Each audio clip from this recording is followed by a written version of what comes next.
Contract disputes happen every day in business. When can you back out of a deal after you've already said yes? Understanding revocation of acceptance in contract law could save you significant legal headaches. Revocation in contract law comes in two forms. Revocation of offer occurs before acceptance, while revocation of acceptance happens after a contract is formed.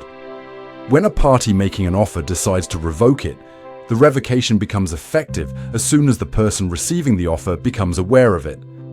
The landmark case of Bayern versus Van Tienhoven illustrates this principle.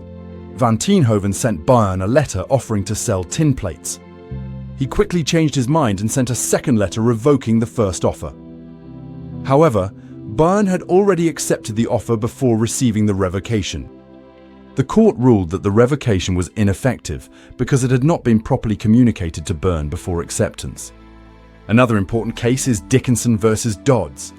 In this situation, Party A offered to sell property to Party B, but then sold it to Party C instead. Party B learned about this sale through Party D.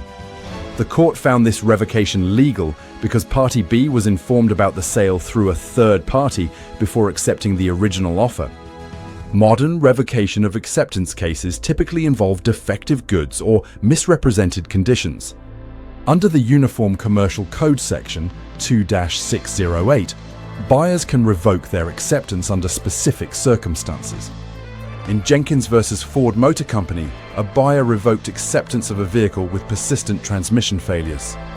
The court upheld this revocation, emphasizing that defects substantially impairing a product's value can justify revocation even after delivery. Similarly, in Jackson versus Clinton Auto Auction, a buyer purchased a used car that quickly developed engine problems.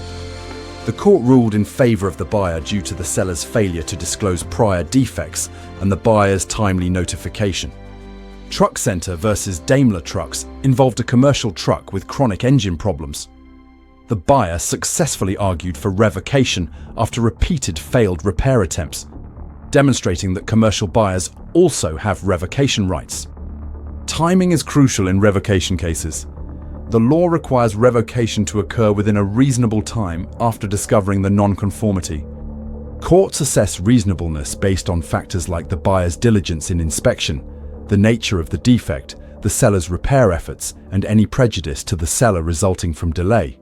A government contracting case, ASBCA number 62008, shows how revocation was denied because the government waited nearly a year to revoke acceptance of defective software.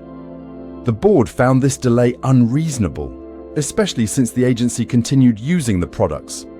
Offers can also expire automatically. If an offer is not accepted within a specified period, it lapses.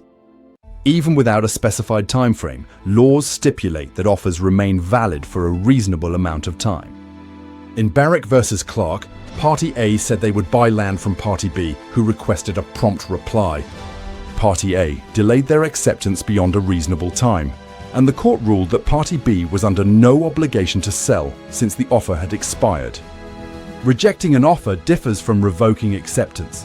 Rejection occurs in two ways: directly communicating rejection to the offerer or making a counteroffer. Once rejected or countered, the original offer is destroyed and can no longer be accepted. In Stevenson versus McLean, McLean offered to sell iron to Stevenson. Stevenson inquired about payment terms without rejecting the offer. McLean sold the iron to someone else without responding. The court ruled in Stevenson's favor because he never rejected the original offer. Hyde versus Wrench demonstrates counteroffer rejection. Wrench offered to sell his estate for £1,000. Hyde countered with £950, which nullified the original offer. For a valid revocation of acceptance, several requirements must be met. The defect must substantially impair the product's value. The buyer must have been unaware of the defect at acceptance or misled about it. The revocation must be communicated within a reasonable time, and the buyer should stop using the goods after revocation. Understanding these principles of contract law helps businesses and individuals navigate disputes over goods and services. Whether you're buying a car with transmission problems or contracting for commercial equipment, knowing when and how you can legally revoke acceptance provides essential protection in commercial transactions.